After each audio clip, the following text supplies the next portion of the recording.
Hello and welcome to the latest edition of Breakfast Club from fantasyfootballscout.co.uk. This is where I'm joined by two other FPL managers just ahead of deadline to find out how our teams are shaping up.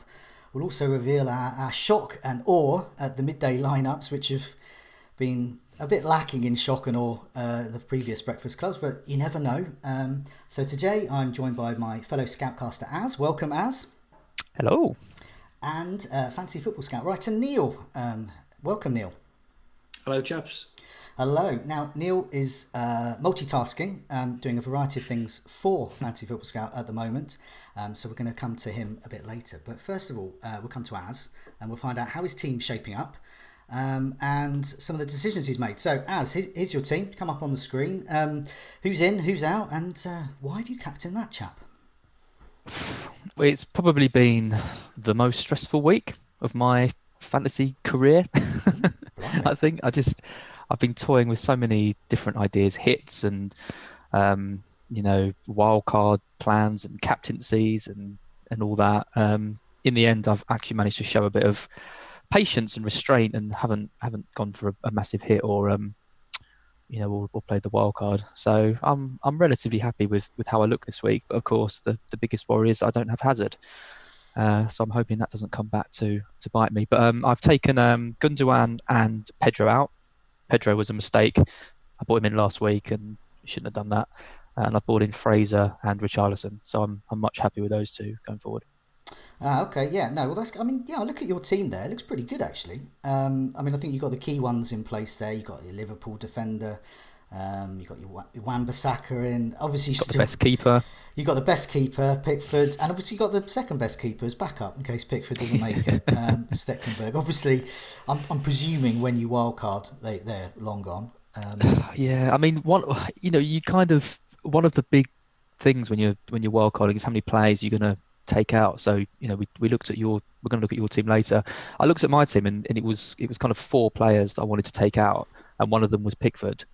And I thought, is it really worth a wild card for to take three outfield players and a goalkeeper out? I'm quite happy with how the team looks this week. I might not want Salah, Mane, and Robertson going forward. So I thought, if I can get through this week and I could possibly play the wild card next week and then sort some of that out and play the fixtures a bit more. Yeah, no, I think that's a good team. But now, Salah, let's talk about the captaincy, because basically all the last couple of days, all this morning on Twitter and on Fantasy Football Scout comment boards, it's like, who are people captaining? And you get the wobbles. And basically there's lots of Salah wobbles now. And there's lots of Aguero wobbles because of his away record. And then there's Hazard wobbles because people have been burnt by him. So how's it panned out? Has Salah always been your captain, or was it Aguero until 10 minutes ago? How's that worked out? I mean, Tuesday night, I had my finger over the confirmed transfer button selling him for Hazard. So, I mean, the fact he's still in my team and he's captain, is a bit of a turnaround since then. I'm considering Mane as well because I'm not anymore. I think with 10 minutes to go, I think I'm pretty much locked in. But I think Mane is also a good option. The stats might not be there, but the points are. So it's just one of those ones where any one of these players could do well. It's so hard to predict. So, I mean, just reviewing figures, would it be possible to persuade you to change in the next 10 minutes or so?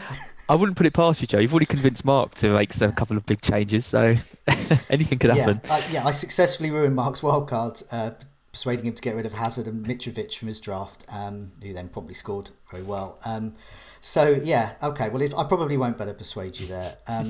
Okay, I'll tell you what I'll do. Let's have a look at my team. So I've wildcarded, and here we go. So it actually doesn't look too dissimilar to yours. So I'm going to explain some of my decisions here. I can't see your team, just for the that's benefit of the viewers. Fine. So I'm going to say I'll run through it. So basically, in goal, I'll wince if I don't like something. You wince. Controversially, I've got Hennessy and Hart. Now, my reasoning behind this is Hennessy's a good keeper at the moment. Palace have great fixtures. I also have Doherty there, and there's some weeks when I actually want to play Palace and Wolves defence, and I'm reluctant with the rest of my defence to go five at the back. I could do, I guess. So Hennessy there gives me the option. If I didn't have Hennessy, I would have Patricio. For me, they kind of fulfil the same role. They're really kind of good, steady scorers. You can get clean sheets from them, and I think you can get saves as well. I quite like that. There. So I've gone for Hart, controversially. Now that's the role, the second role. That's the kind of Fabianski role. This is the goalkeeper I want. So I'm not necessarily looking at rotation. I'm looking in terms of getting a different type of goalkeeper. So this is one that makes lots of saves, and Hart is making more saves. Well, he was prior to last weekend, more saves than any top flight goalkeeper in Europe, and he's doing well for the save points. Problem with Burnley at the moment is that they're conceding too many shots in the box. So they're tough to save. But they're also conceding a hell of a lot of shots out of the box, which are easier to save. So I like to see, with my goalkeeper, lots and lots of shots in the box, shots out of the box being conceded. I don't like to see lots of shots in the box. Now, Defoe has been a crucial player, I think, to the Burnley defence last season. They were much tighter and they got much more clean sheets when he was in the side. Now he's back in training. He's not back this weekend, I don't think, but he's back likely 7 or 8. So moving forward, I think I'm betting basically that the Burnley backline, who have great fixtures coming up, are going to tighten up in terms of those shots in the box, and then I think Hart is going to do me okay. Although I don't really like rotation that much, they do happen to rotate quite well. But there's lots of 4.5 goalkeepers that rotate well, so I think that's good. So at the back, I've kept Alonso and Robertson. The Mendy injury. Just on Hart. Oh yeah. I got two issues with Hart before you try and get away from it. My two problems are, one, that you're gambling twice, I think, with one spot. You're gambling that Hart keeps his place when they've got Heaton, lurking around, who is the club captain. I think that could be problematic. And also, you're gambling on Burnley suddenly, getting some form. Yes. And I've found in previous seasons that trying to predict when a team sort of comes into form is often quite difficult, and it's better to kind of, when they start finding some form, to then bring the player in. I think it was really a fixture thing. I was looking at those fixtures, and Burnley fixtures look good. So let's kind of try and sketch over the form. I know it's difficult, but I looked at those fixtures and I thought, I'm hoping that the form follows those fixtures. But if they don't, then I'm going to play Hennessy, because Crystal Palace have great fixtures coming up. And then I'll know if 4 or 5 fixtures down the line, I might have to change a goalkeeper. I'll just keep playing Hennessy, because I don't have a problem playing cheap goalkeepers in bad fixtures, because often they get those save points. They can get bonus points that way as well, and chance of Pickford. Penalty saves. Maybe penalty save for Pickford today. But yeah, because Pickford's like, was he 5 million, 5.5? Yeah. So he's been like on the verge of a drop for a week. See, for me, he's immediately just out of the picture there. So yeah, moving on to my defence. So Mendy out. I did a poll on Twitter about this. Who should I get in to replace him? And I put some names up and asked for other suggestions. And the overriding favourite was Trippier. So I was looking into a few things about why I think he's quite good. Once again, I'm looking at the fixtures coming up. This is one of the reasons I've wildcarded this week as well, because I'm looking at forward fixtures. And Trippier, Spurs have got great fixtures coming up. Now, they haven't been, one of my neighbours is hammering something rather nicely while I'm talking. So, yeah. Can't hear it. Oh, that's fine. With Trippier, I just think the fixtures are really good. He's on set pieces. I was looking into the technical reasons why he didn't start. It seems to be simple rotation and rest. He's been rested twice this season in all competitions. He has not even been in the squad for both of those, or rather has not played any minutes in both of those. So I am hopeful there that he'll either play or he won't play. I've left over 30 points on my bench this season by defenders on my bench. I kind of welcome a bit of rotation as long as I don't get a 1 minute cameo. So I've got Doherty on my bench this week. I bet he'll do well, annoyingly. 2 weeks ago I was on here, I've got Bolly first sub on my bench. He gets 8 points, stuck to my bench. Last week, Wan-Bissaka stuck to my bench, 9 points. And I benched Wan-Bissaka in the first week as well, and he got a great score then. So I'm really missing out here. So I kind of want a bit of rotation. Sounds a bit weird. I think Trippier's going to start this weekend. He's great at set pieces. And as you said on the Scoutcast, thankfully, Brighton are awful at set pieces, defending them. So I'm hoping it'd be nice. I was going to say differential, but he's owned by a quarter of the people. know. I don't know if anyone else has got him. I think Spencer, one of our moderators, has got him, but I haven't seen anyone else. He's with definitely a good pick for this week. I just wonder, I can move him on at that price. I can move him on happily. I like that, and I can get Mendy. I've got 0.5 in the bank left. I can get Mendy back if I want. Yeah. Midfield. I think it's pretty standard really. One of my big issues really was I could either get David Silva and a 4.5 defender, or Trippier and Maddison. So I've got. I thought David Silva's great. 4.5 defender. There's none others. I bet I can guess it. So I could. I was just. They were just rubbish. 4.5. So I just went I went Maddison and Trippier. There just weren't any others I wanted apart from a Wolves double up maybe, but I'd have to have played one to Manchester United. And then Hazard, obviously. Hazard, Salah, Fraser, right? So I've got Fraser, Salad, Hazard, so predictable. Maddison, and Højbjerg for 4.4. And wow! I am not getting him before anyone asks because I think he's going to score again ever in his career. It's because he's 4.4, so he just frees up that bit of money and he looks like a starter. I had Dale Stevens in that role. Mr. 1 point man, really, because he often gets booked. Then up front, Aguero, Mitrovic. I've coveted Mitrovic this season. I'm really impressed with him. And I've kept Danny Ings, and so Danny Ings on my bench there. And I've got, also on my bench, Doherty. See, if I was wildcarding this week, I'd definitely be ditching Salah. Because surely you want to spread those. If you're not going to captain him in the next two. He's got City and Chelsea.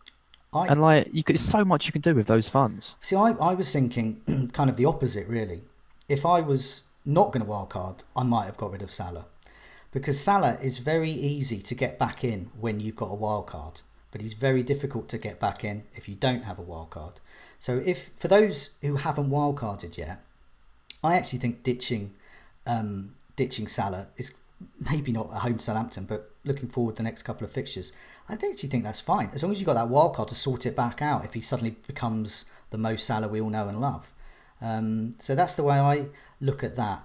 I've also looked at that. I know for a fact that I do not want Harry Kane at the moment, but I might do. And I never ever rule out Harry Kane. And I also know, looking at the team structure, the way the pricing is, there's no way I want Salah and Kane in my side. Because I do not want two players to take up a quarter of my budget. That is just way too much. So for me, if Harry Kane suddenly becomes Harry Kane again, I want to be moving Salah out for him. And so I've suddenly got a Kane route, really. I can put... I had good it before, logic, Joe. Yeah, no, you know what you're doing. I could swap Salah and Ings for Kane and then a cheaper midfielder or something like that.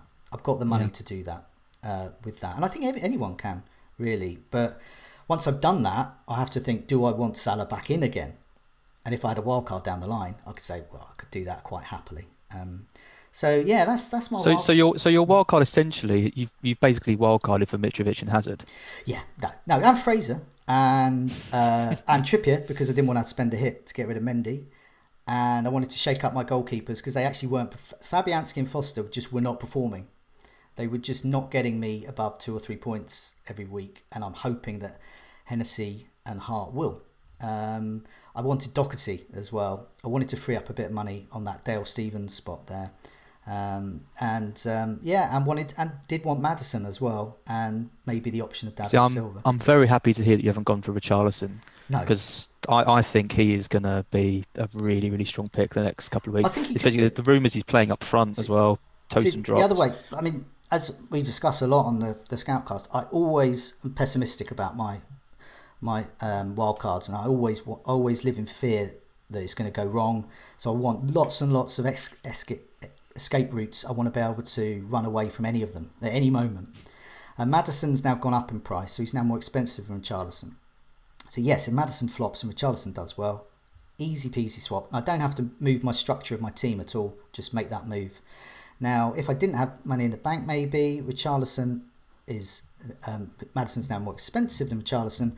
I might have to make some moves there. What if Maddison does really well and Richarlison does really well? If they both do really well, then I'm happy because I've got Maddison there, and then I'd be looking at one of those other spots to get Richarlison. But if Fraser's doing well, Salah's doing well, and Hazard's doing well, then I don't really care because I can't have them all. I've only got five midfield spots there.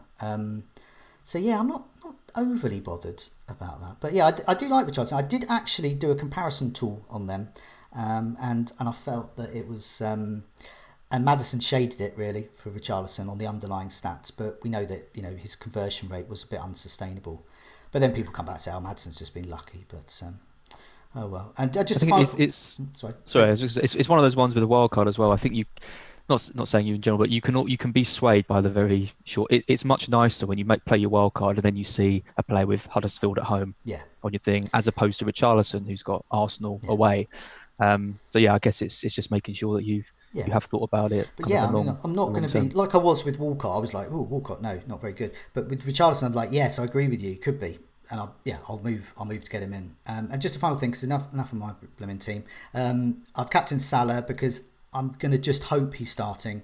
If he's starting, I think he's the best bet. I did a comparison tool thing on the Fantasy Football Scout website. Aguero away and Salah at home, and Salah was the overriding favourite. I've been alternating the captaincy home and away with them so far. I haven't had a captaincy blank this season, so this could be my first captaincy blank. But anyway, enough of me. Neil, we've kept you patiently waiting, and you've been busy. You've got some team news for us from the lunchtime kickoff. So yeah, I have. Who's playing? Yeah. Well, unsurprisingly, Watford's unchanged. I think that's the 6th game in a row they've never seen. Another shocking team lineup for Breakfast Club. And see, Holebas is one that I'm definitely looking at. Yeah, Holebas is in a wildcard team. I mean, in the future. And how about Fulham? Any changes? Yeah, not really many shocks. I think front 6 the same. So Mitrovic starts. Fosu Mensah's back in a right back. Sessignon still playing left back. And Callum Chambers, I think he wasn't playing last weekend, so I think he's in for Dennis O'Doy. Okay. As far as I can see, I think that's the same front 6. So Vieto, Mitrovic and Schürrle. So Mitrovic, key one there. Happy news for myself and other Mitrovic owners. Should be a good game, that. I'm looking forward to watching that. There's going to be a lot of goals in that game. You would think so. And Sessignon is out of position. I believe the technical term is poo, if I'm allowed to say poo. A player who's out of position. Okay, Neil, let's have a look at your team then. Putting up on the screen now. I think this looks pretty good as well. Look, you're doing a cheeky little Mendy bench manoeuvre there. I don't know what the technical phrase for that is, but presumably Mendy's not playing, so your bench player will come on to a surprise, amazing score. Is that how you? Well, I was doing that until about 11:28. Oh, and I've capitulated. Oh, so I never normally do this. I've gone for Robertson, which is. So you've just made a transfer. Yeah, I have. Yeah. Oh my God, you should put your hand up. When I said I was busy with work, I was. Oh my God! Drama. This is exciting. Yeah. This is our first ever Breakfast Club live transfer, and we almost missed it live. Okay, so that's good. So I would have gone for Alexander-Arnold because you're not. I don't even want to play. I wouldn't even want to play Robertson against Chelsea and City. Seems like a lot of money. Don't put him off. Sorry, Neil. Robertson. You know what you're talking about. You finished in the top 1K last year. Yeah, it's all gone. All that luck's gone. But I'm telling you, Robertson's great. He's the first name on my team sheet when back in mid-July when the game was launched. I just really like the look of him. I just thought he'd do well. I think. Welcome to the Robertson gang. Okay, so I've not had him all season. I've avoided him today, but this might just be a 1 week punt, which I'd never normally do. But without wanting to, blow my own trumpet, my team's not looking too bad, other than an absolutely awful substitutes bench. So you haven't wildcarded yet? I haven't. No. So I sat on Richarlison. Yeah. Do you have a time in mind to wildcard just before we look at your team now? I seriously considered it over the international break because I think I had Richarlison was out, but I've just sat on him for 2 weeks. I think 1 week I ended up with 10 men. I think it was last week actually. So yeah, I've come close to it. I've not got a time in mind. I think that's probably the wrong way to look at it. The international break's always sort of the period when I've been most tempted because you've got 2 weeks of doing little else. But I think for now, I'm pretty content that I've got a medium-term plan of sorting out that awful bench. Quainer and Peltier, I mean, that's just awful. Yeah, that's barrel scraping stuff, isn't it? Yeah, It's and amazing actually, when you look at players like that in your team, and you're like, how did I end up yeah. with? Well, it gets worse. It gets worse because I brought Quainer in last week. Now, no, but Well, to be he fair, is you must. smashing it. To be fair, I mean, who was the Yeah, who was the make weight to bring in the mighty Quainer? Well, I downgraded Abubakar Kamara for 0.1 million in order to. It was so last week. I'll explain. I played an almost mini wild card rather than using the chip. So I took a -8, which is I don't think I've ever done in a season when it hasn't been a double game week or a blank game week. So I brought in Madison, what you like that as, and I brought in Alonso, who again I hadn't had until last week. So I put the nix on him last weekend. yeah. So you broke Alonso. Yeah, I did. So, but I mean, I got a decent return last weekend. So Kamara to Quainer is probably the greatest transfer I've ever heard. yeah, Kamara hand in to my Quainer. resignation notice now. That's. I mean, there's that move of sideways move and crabby move. That's a sideways move by a crab with no legs. Yeah, that's this the is most. someone who gets paid to write about fantasy football for a living as well and offers advice. I'd love it if you'd have done an article on that. A massive opinion 2,000 piece. words on why Quainer is your bench. Why I've gone for Quainer over Kamara. Okay, so looking at your goalkeeper position, that's the one where you might come a bit unstuck today, maybe. Yeah. So what was that choice there? You've gone for Patricio playing Manchester United, and I guess Foster on the face of it's got an easier fixture. So did you ever think about moving those around? I was switching between the two already. I've had those two since the start, rotating 4.5 keepers, which is sort of fraught with danger because you can always bench one and the other one gets a big haul. Just Wolves' underlying defensive stats really. They've been pretty solid. I mean, this week I'm not expecting a clean sheet this week, but at the least a few save points. I thought it was a 50-50 decision really because I think Fulham's just as likely to breach Watford's defence as Man United are with Wolves. So I've just gone with the more solid defence. They've kept clean sheets in the last two, and Patricio is probably someone I'm going to be playing more than Foster going forward. I think when I do Wildcard, Patricio will come out and I'll get either Johnny or Doherty as my route into my Wolves defence because they're offering a lot more than just clean. Patricio is the keeper that I want as my Pickford replacement, but then it's you're doubling up with your wing back, and it kind of feels don't want to be taking double Wolves when they've got a good. I mean, maybe Ryan or Patricio, I think are good options going forward. Yeah, I'm not a fan of Hart. Sorry, Joe. No, I do think Patricio is a good option. It's just I said I want to give myself some options, and I didn't want to double up on a Wolves defence. If I did, I'd probably get Bennett and Doherty because Bennett's 4.1, and I'd be really looking to save money there. And if I thought Wolves was going to get a clean sheet, Bennett would be great for a sub, I think. But. Yeah, no, I think you probably made the right call there. I think that Patricia's probably going to get more saves there. Foster really hasn't been producing the good saves wise. But you've gone for Salah. What was you thinking about Salah captaincy then? Because lots of people will be thinking, why didn't you pick Hazard or Aguero? Yeah, again, this was one I was toying with right until the deadline. I don't know. He was the guy I had the captain on first when I sorted my team out after the Game Week 5 deadline last weekend. And I'm loath to change it after that point. It's almost like a superstitious thing. He was the one but obviously there's been developments in midweek. Salah, again, failing to shine in Europe and then playing 85 minutes of that game. Shaqiri getting 5 minutes against PSG. But I don't think I'd forgive myself if Salah holds, and I've had it on him all week. And then I've changed it last minute to Aguero Hazard. I've got all three, so any damage will be hopefully minimal.